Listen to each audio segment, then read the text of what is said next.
Hello everyone, and welcome to Matchday 1 Premier League review with host Samuel Wright. And today I'm joined by Nottingham Forest fan Luke Turton. And Luke, welcome to the show. Nottingham Forest have finally reached the Premier League against all the odds last season, really, with the start they made in the Championship. But it's fair to say Steve Cooper worked wonders to get the club eventually up. And played your first game in the Premier League on Saturday. Didn't really go according to plan, a 2-0 defeat against Newcastle United at St James's Park.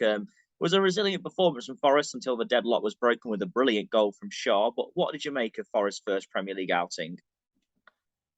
Yeah, good evening, Samuel. I think the the thing is, you gotta realize we've made 13 signings already this summer, and six started. So from the team that got promoted, that's nearly half of your team that you've had to literally replace. So it wasn't going to be just a click of your fingers, win the first game. And Newcastle have been a very well established Premier League team that have been just underperforming because they've been underfunded. So when you come up against a midfielder Bruno, Joelinton, and Joe Willock, you're probably going to expect to have a tough day. So in terms of Forest, obviously that's an away game. Do you think this season, Luke, that a lot of Forest Premier League fortunes is going to come down to their home form? I mean, obviously losing away, there's no shame in losing away to clubs like Newcastle.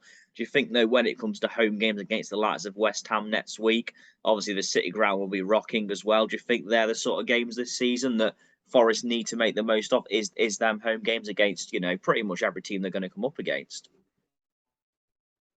I think you've got to be realistic to the opposition you're playing against. Yes, West Ham is one of the games that are going to probably be crucial at home, but if you're going to play Liverpool or Man City, you've just got to think, well, just don't get thrashed. If you can get a point, that's brilliant. But at the end of the day, a lot of teams don't pick up points against them two clubs. So at the end of the day, you've just got to think who are we playing and what can we actually realistically expect to get out of those games. Yeah, Luke, so a final question on Forest for now. You mentioned about the amount of summer signings you've made, Luke. Obviously, summer signings when you go up, of course, to the Premier League is vital for a newly promoted side. You personally, are you happy with Forest's summer business? Yes and no. I think it's a yes from a perspective we've added in areas which were glaringly obvious that we needed to strengthen. I mean, we were left without a left back, so we signed a left back. Spence went back to Middlesbrough and joined Spurs. So we needed to replace him. Nico Williams comes in. I actually think that's an upgrade. Bruce Samba submits a transfer request. So we go and get Dean Henderson in, who, to be quite honest, I think if you put the two next to each other, I'd probably have gone for Dean Henderson anyway. But on the other side, you've got to almost think we still need more. We made 13 signings and we still probably need at least three or four more. And the weekend showed that because as solid and as compact as we were, there was nothing going forward. And you need to have that little bit of kind of being able to hold the ball up and carry it forward to give your defence a bit of a rest. And that just wasn't there. I think if we just touch on rumours of 40 million for Gibbs White, I mean, if that happens, I think most Forest fans will be absolutely hysterical. Yeah, no, that's fair enough, of course. There's some signings still to be made. Interesting how much more money Forest do spend in this window, but obviously a big season ahead. But one game, of course, is not going to define the season against a Newcastle club, of course, in very high spirits at the moment. So maybe more encouraging signs going forward for Forest. But we're going to talk about the other Premier League games now, Luke, from the weekend. Going to start with the Friday night football, the game that kicked the new Premier League season off. Crystal Palace versus Arsenal. 2-0 win in the end for Arsenal, a goal in each half from them. And yeah, good performance from Mikel Arteta's men in the end. It wasn't easy. Palace made it quite hard, but Arsenal got the job done in the end. Yeah, I think with Crystal Palace, they've kind of adopted the West Ham approach of signing championship players and then the occasional abroad player. getting a squad together under Vieira that's really hard to be compact. But with Arsenal, if you're bringing in players like Jesus and Zinchenko to what was already a fairly decent squad that was just underperforming, it's going to drag you on because you've now got that finisher at the top of the field, which City were never going to use in the right way because he's just not their level. But I think if you just drop down to that second band of the big six, as they call themselves, then that is his sort of remit. He'll score a lot of goals in with the players around him, Smith Rowe, Saka, Odegaard, just to name a few. And I think again, Crystal Palace's season will not be defined by the home game against Arsenal. Yeah, no, I absolutely agree with that. I think Palace will certainly have easier games this season, but still an encouraging season for them. Maybe under Patrick Vieira last season was certainly a good season for Palace. Really played some really good stuff, and you say very much a new style of play there. And as for Arsenal, could be one of their most encouraging seasons for a very long time under Mikel Arteta. Are going to go for Saturday afternoon game now. Score was Fulham 2, Liverpool 2. Don't think many people really saw this result coming, to be honest. A lot of question marks over Alexander Mitrovic. Can he perform in the Premier League? Well, he's off to a very good start, 2 goals in this game. And Liverpool were far from at their best, but Fulham, though, very good performance from Fulham and very encouraging one going forward. I actually saw Liverpool dropping points in the first game against Fulham purely for the fact that nobody else did. And that's what happens in football. When hardly anybody thinks the result's going to happen, it tends to happen. And you you've just played a Community Shield game, which they put everything into, and then you're going to go and play your first game. Mitrovic, I think the commentator on Match of the Day made a really good point where he's saying that Scott Parker never played to Mitrovic's strengths of getting the ball into the box. If you get the ball up to Mitrovic in the box, he'll score. It'll happen. He'll like he did it on the back of Alexander Arnold. He'll jump up and he'll score. Then the next one when he carried it in and got tackled by Van Dijk. Again, that's what a big player does when they start running at you. It brings out mistakes. So I think, Liverpool, for as great a squad as they've got, I think will struggle a little bit to keep up with some of the pace this season.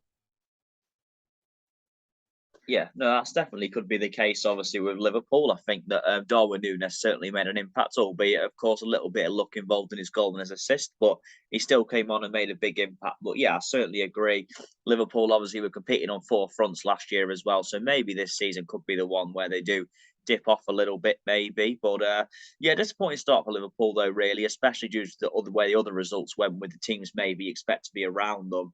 But as a Fulham, they're a really encouraging start to the season for them, and I think that Marco Silva side can definitely take that into future games. But another team coming up from the Championship who had a good start was Bournemouth, 2-0 win against Aston Villa.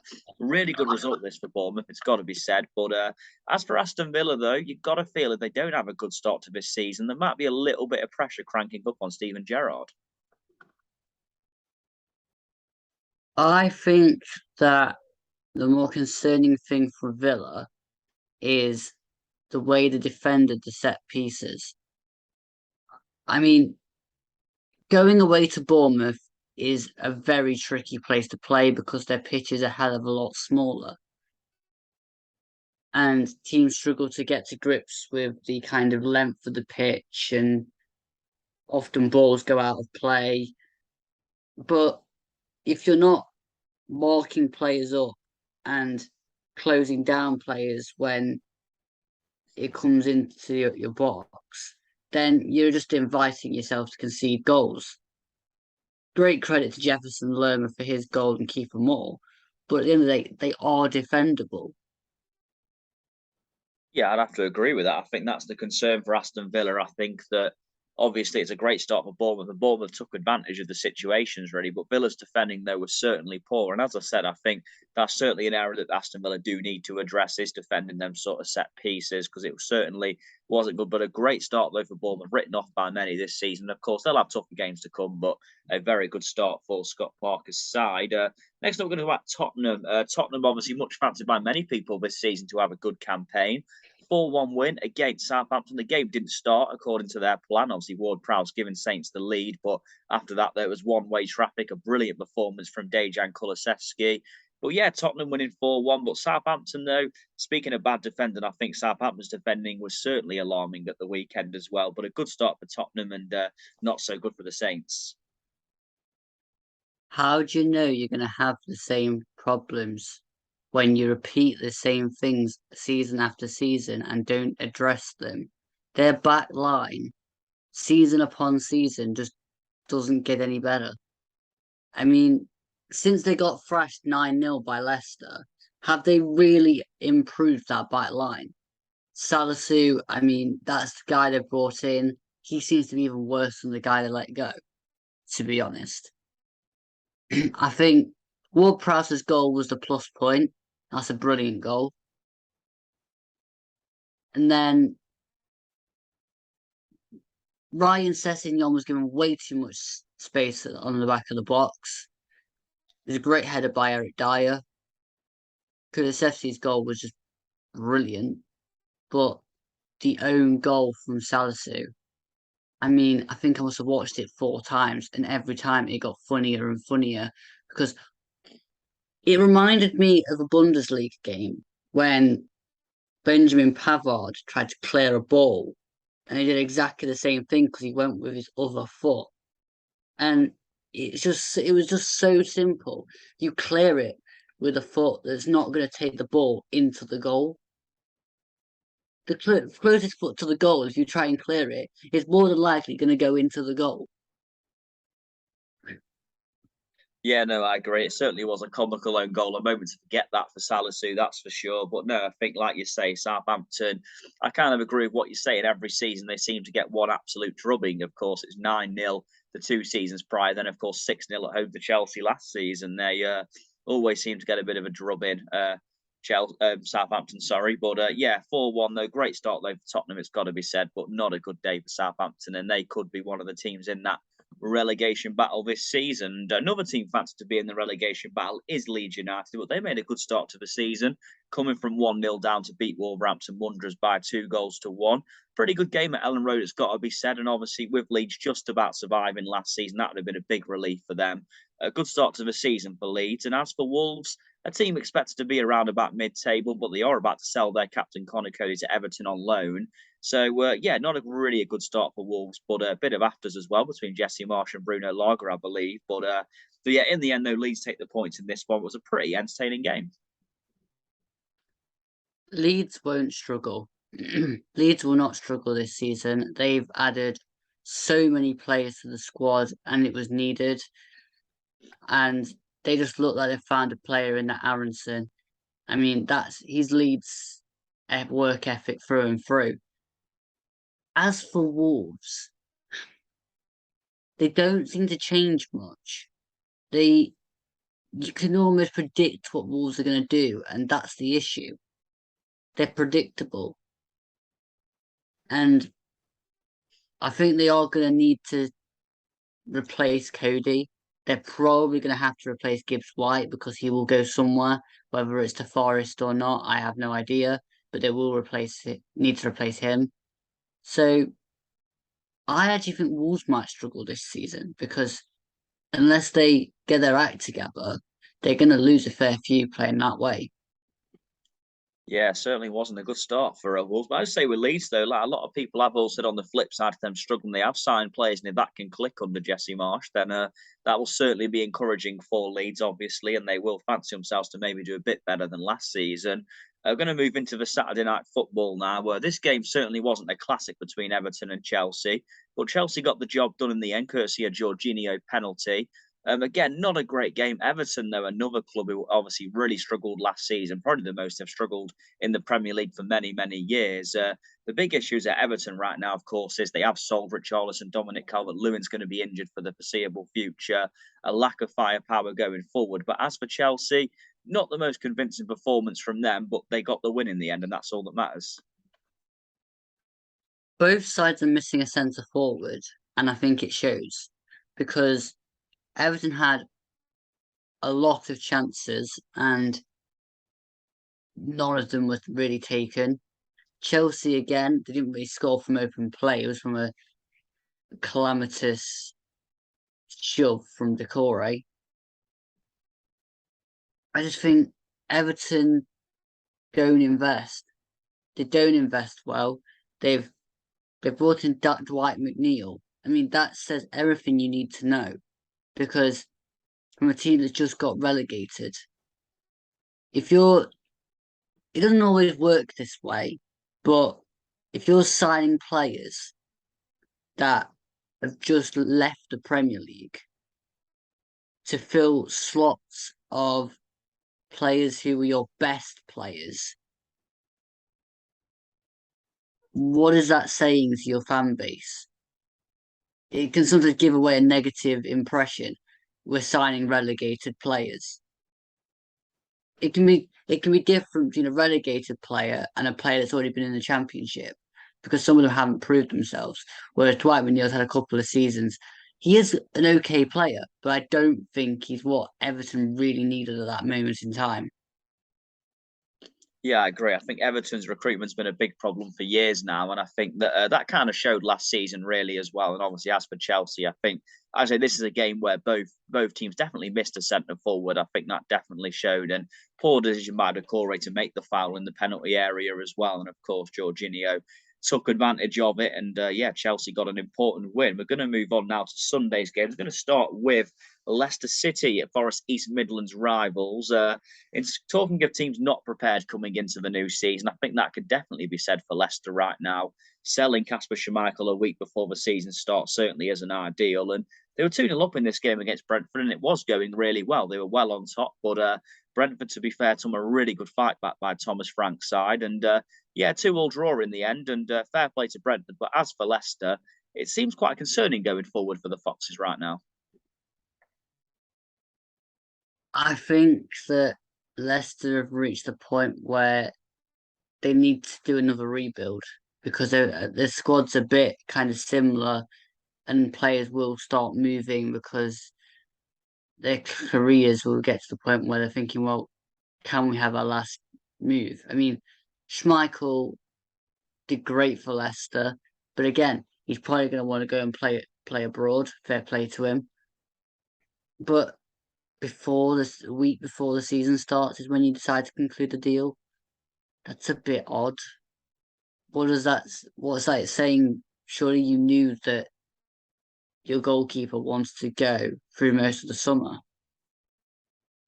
And with Brentford, they're a well built side. They know what they're doing and they will take a lot of points from losing positions because they'll keep going and they'll keep going. A bit like us, we will get to a point where we'll get back to what we were doing last season, where in the final few minutes we'll nick games because we will be one of the fittest teams in the Championship, Premier League. Yeah, no, I think it's a good squad for Brentford. I say a very well built side, really, as well. They certainly know their jobs under Thomas Frank. And obviously, to be 2-0 down and come back to draw 2 all the way they did was certainly encouraging for Brentford going forward. Again, they're also tipped by many to be in the relegation battle. But Brentford, though, after last season, they might still prove some doubters wrong and might make themselves an established Premier League club.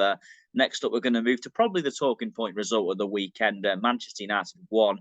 Brighton and Hove Albion 2. And obviously, Man United bringing in a new manager in Ten Hag. A lot of people thought, are we going to see anything different on the opening day? Obviously, they had quite an encouraging pre-season, especially at the start.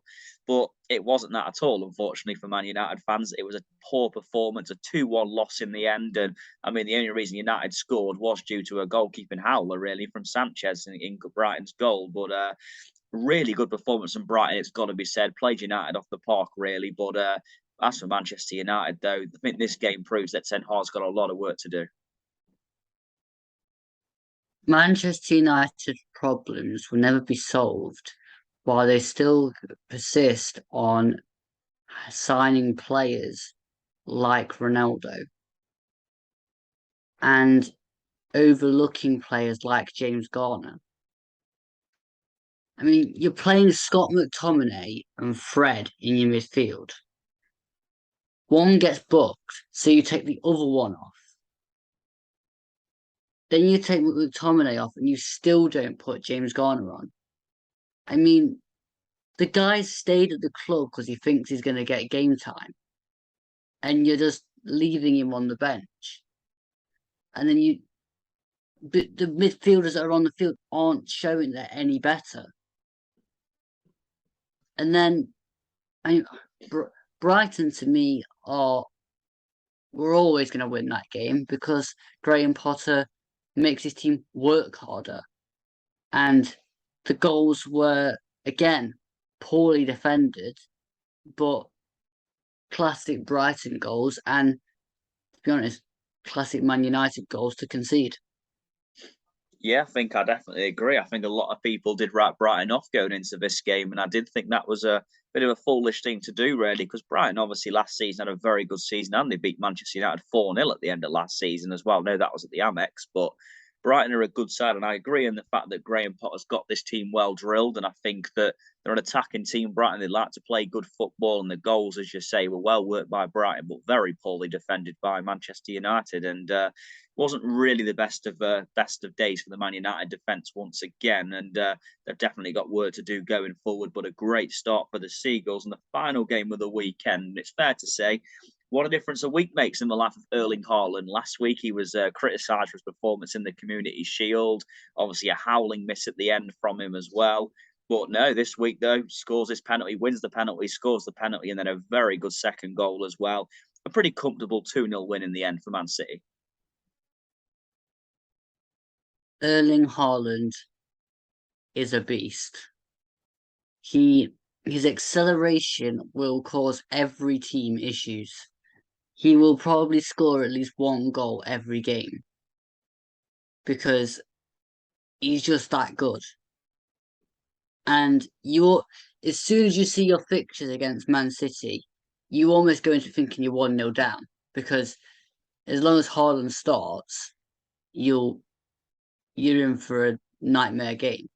But I've got to mention West Ham. For all the talk they have been doing throughout the summer, what was that? They hardly looked interested.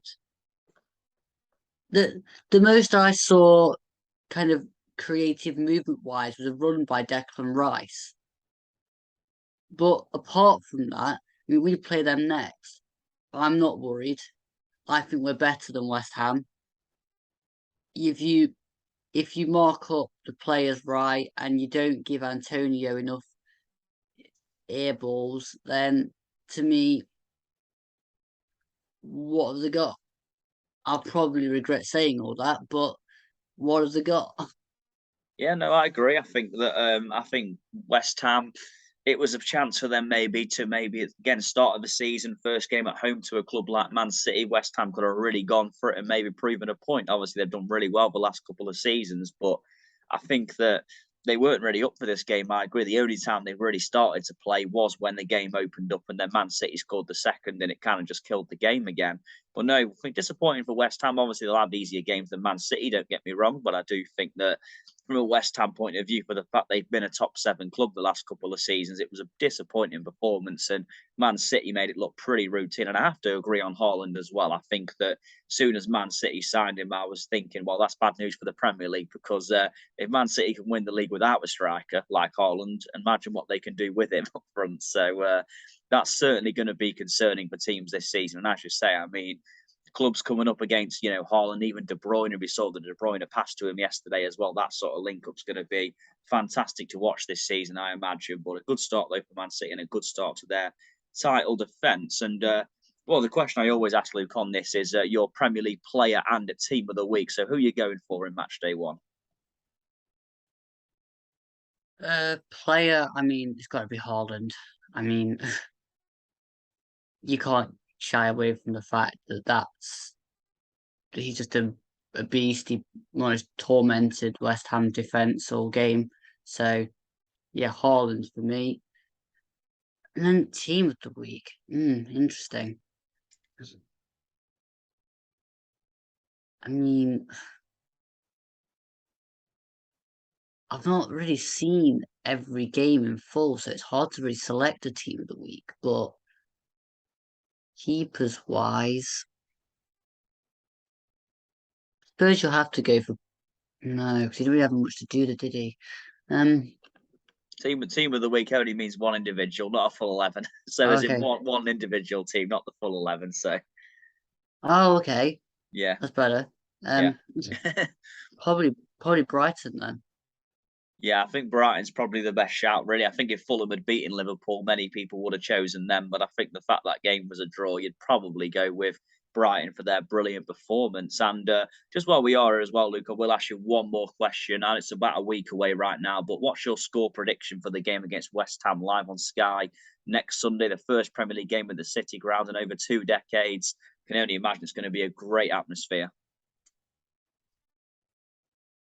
Hmm.